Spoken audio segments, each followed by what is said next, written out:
Third chapter issue of shares. देखिए यहाँ पे कंपनी अब इशू करेगी शेयर्स को, तो किस बेसिस पे करेगी वो देखना है आपको। चलो, यहाँ पे लिखा हुआ Eva limited companies capital structure is made up of rupees 1 lakh equity shares having the face value of rupees 10 each. The company has offered to the public 40,000 equity shares, and out of this the public has subscribed 30,000 equity shares. State the following in rupees: authorized capital, subscribed capital और issued capital। देखो यहाँ पे तीन type के capital आपको पूछ दिए गए हैं। अभी आपको बताना है कि इसमें से कौन सा कैपिटल क्या बनता है, राइट। कौन सा इशू कैपिटल होता है, कौन सा सब्सक्राइब कैपिटल होता है और कौन सा ऑथराइज कैपिटल होता है। यहाँ पे कंपनी का पहले ये समझा दूं, फिर मैं आपको ऑथराइज, इशू और सब्सक्राइब कैपिटल एक्सप्लेन करता हूँ। तो यहाँ पे ईवा लिमिटेड जो है, ठीक है, ये क्या कर दी है कि 1 लाख इक्विटी शेयर्स इशू कर दी है, और इसका एक वैल्यू कितना है, फेस वैल्यू कितना है, 10 रुपीज है, ठीक है। और पब्लिक को ऑफर कर दी है 40,000, कंपनी 40,000 का इक्विटी शेयर्स दे रही है, बराबर। देन क्लास, यहाँ पे 40,000 इक्विटी शेयर्स तो कंपनी दे दी, लेकिन पब्लिक कितना सब्सक्राइब करे, 30,000। इसको बोलेंगे अंडर सब्सक्राइब, ठीक है। ये आपने बुक कीपिंग अकाउंटेंसी में किया होगा, chapter number 8 issue of shares में। यहाँ पे भी चैप्टर नंबर 3 है, issue of shares. Company 40,000 equity shares दे दी, लेकिन पब्लिक सब्सक्राइब कितनी करिए, 30,000। लेकिन कंपनी के पास एक्चुअल कैपिटल कितना है, 1 लाख इक्विटी शेयर्स है, बराबर। कंपनी के पास 1 लाख है, लेकिन कंपनी इशू कितना कर रही है, 40,000, ठीक है। और पब्लिक सब्सक्राइब कितनी कर रही है, 30,000 का, समझ रहे हो आप। तो इसको बोलेंगे अंडर सब्सक्राइब। अभी यहाँ पे आते, अभी ऑथराइज कैपिटल क्या होगा, कंपनी के पास कितना कैपिटल है, 1 लाख, उसको बोलेंगे ऑथराइज कैपिटल, ठीक है। और सब्सक्राइब कैपिटल कितना है, 40,000 का, बराबर। कंपनी चाहती है कि 40,000 लोग सब्सक्राइब कर सके, और इशूड कितना कर रही है, 40,000 ही इशू कर रही है, राइट ना। और सॉरी, सब्सक्राइब कैपिटल यहाँ पे ये आ जाएगा कि कंपनी पब्लिक कितना सब्सक्राइब कर रही है, 30,000 का, और कंपनी ने इशू कितना किया था, 40,000 का, बराबर। ऑथराइज मतलब कंपनी के पास कितना है, और इशू मतलब कंपनी कितना इशू कर रही है और पब्लिक कितना सब्सक्राइब कर रही है, बराबर। तो authorise capital, subscribe capital and issued capital. तो in the above case Eva company limited have 1 lakh equity shares having the face value 10 each. यहाँ तक कॉपी किया मैंने, ठीक है, ये दो लाइन। आगे लिखा the authorize capital rupees 10 lakh. 10 lakh क्यों, क्योंकि 1 लाख इक्विटी शेयर्स है और उसको 10 से मैंने मल्टीप्लाई कर दिया, इसीलिए यहाँ पे हो गया 10 लाख, ठीक है। 1 lakh equity shares and 10 rupees face value यहाँ पे बता दिया। सेकंड क्वेश्चन था सब्सक्राइब कैपिटल। सब्सक्राइब कैपिटल क्या होगा, सब्सक्राइब कैपिटल में लिखा मैंने इन the above case the public has subscribe 30,000 equity shares. यहाँ पे लिखा हुआ है the public has subscribe 30,000 equity shares, बराबर। आपको अमाउंट में बताना है, यहाँ पे आंसर भी लिखा हुआ है। तो 30,000 इक्विटी शेयर्स है, तो इसीलिए सब्सक्राइब कैपिटल हो जाएगा 30,000, ठीक है। यहाँ पे देख सकते हो, यहाँ पे ब्रैकेट में मैंने इसका आंसर लिखा हुआ है 30,000 इक्विटी शेयर्स रुपीज 10 ईच, तो कितना होगा, 3 लाख सब्सक्राइब कैपिटल हो जाएगा। इशूड कैपिटल कितना है, कंपनी कितना इशू कर रही है, 40,000। यहाँ से आंसर लिखूंगा the company has offer to the public, ठीक है। यहाँ से ये देखो, बराबर, इतना मैंने कॉपी कर दिया फर्स्ट लाइन। फिर देयरफॉर द इशूड कैपिटल, इसका मल्टीप्लाई कर दिया, 40,000 का 10 से कर दिया, तो 4 लाख इक्विटी शेयर्स कैपिटल हो गया, बराबर। यहाँ तक आते हैं। अभी next, try limited company is newly incorporated, ठीक है। न्यूली इनकॉर्पोरेटेड मतलब स्टार्ट होना, ठीक है, नया कंपनी स्टार्ट हुआ है।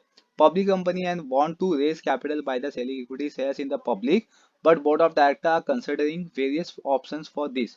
Advise the board on the following matters. तो यहाँ पे जो ट्राई कंपनी है, ये नया ओपन है और उसको कैपिटल रेज करना by the shares of the equity shares. तो बोर्ड ऑफ डायरेक्टर्स ने क्या किया, बहुत सारे ऑप्शंस रखे हुए हैं, तो आपको इसमें से बताना है कि कौन सा राइट ऑप्शन होगा, ठीक है। तो इसमें पहला दिया कि what should the company offer, IPO और एफपीओ। तो कंपनी क्या पहले ऑफर कर सकती है, आईपीओ की एफपीओ। आईपीओ क्या होता है कि जब कंपनी नई नई स्टार्ट होती है ना, तो कंपनी अपने शेयर्स को मार्केट में as a fresh shares launch करती है, तो उसको बोलते हैं आईपीओ, ठीक है, इनिशियल पब्लिक ऑफर का फुल फॉर्म होता है।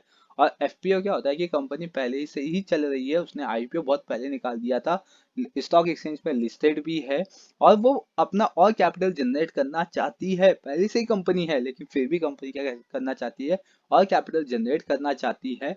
इसीलिए कंपनी क्या कर रही है कि फर्दर कैपिटल के लिए फर्दर पब्लिक ऑफर ये इन्वेंट कर दी है, ठीक है। तो इसीलिए यहाँ पे जो ट्राई कंपनी है ये न्यूली स्टार्ट है, तो जो न्यूली स्टार्ट है वो सिर्फ आईपीओ ही मार्केट में सेल कर सकती है।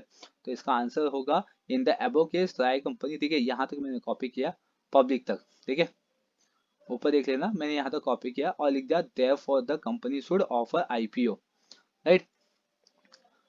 क्योंकि एफपीओ कर नहीं सकती, एफपीओ तो जो कंपनी पहले से लिस्टेड होता है उसको कैपिटल की जरूरत होती है तो कर सकती है।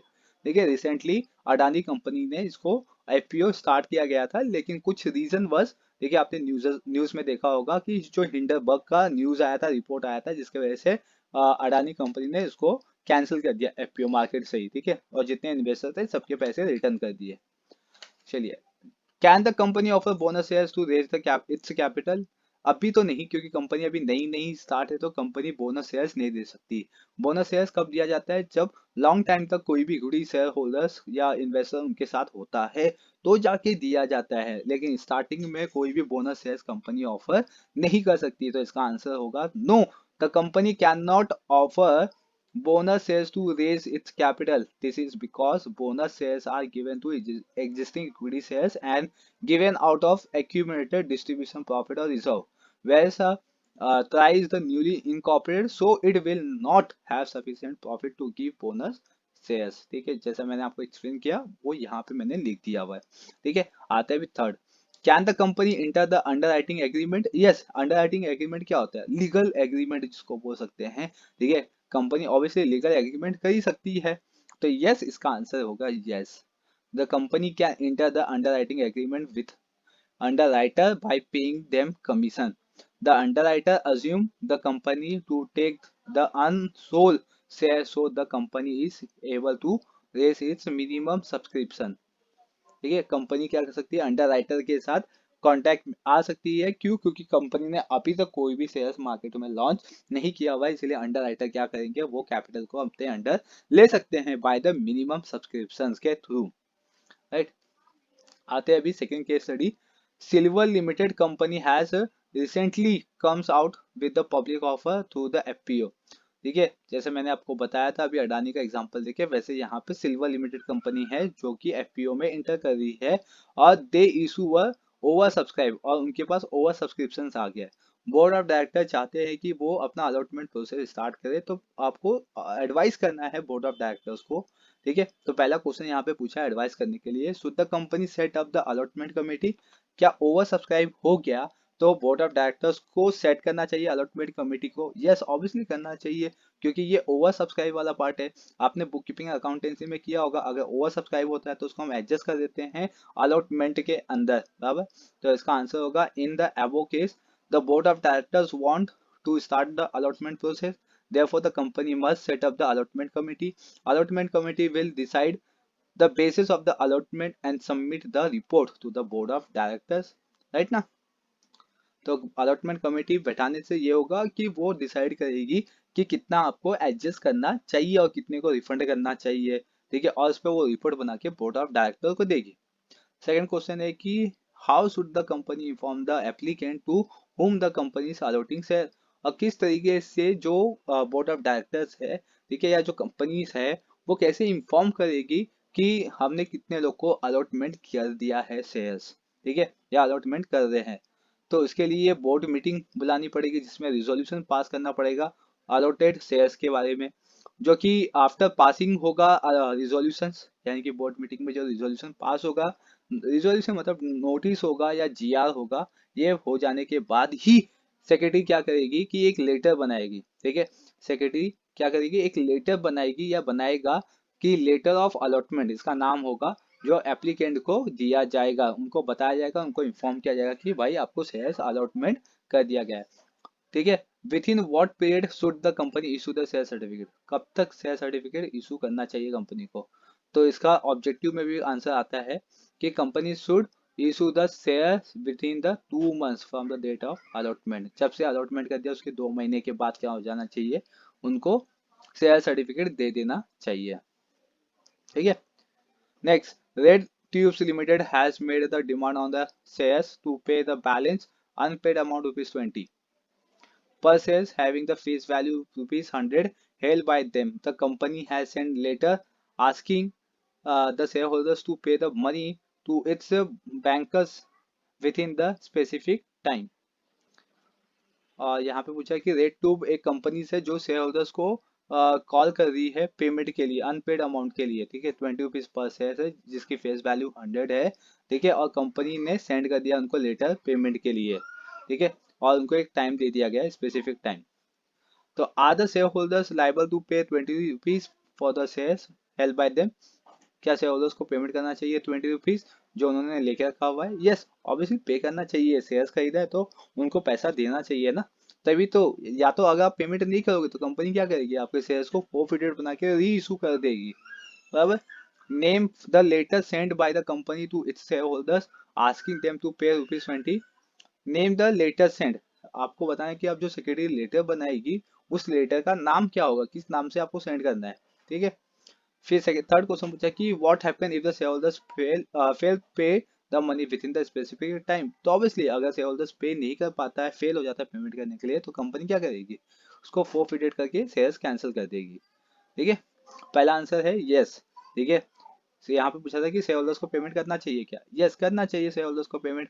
20 रुपीज है एक शेयर्स का, कर दो। This is because it is responsibilities of every shareholders to pay all the call money demanded by the companies. ये एक रिस्पॉन्सिबिलिटी बनती है शेयर होल्डर्स की कि उसको पे करना चाहिए, ठीक है, जब कंपनी कॉल कर रही है तो।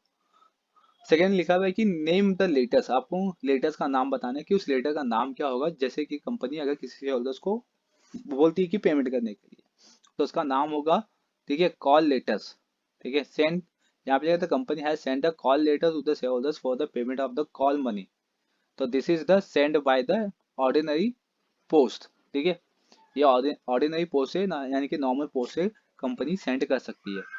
थर्ड था कि अगर शेयर होल्डर्स पे नहीं कर पाता है, फेल हो जाता है, तब उस समय कंडीशन क्या होगी?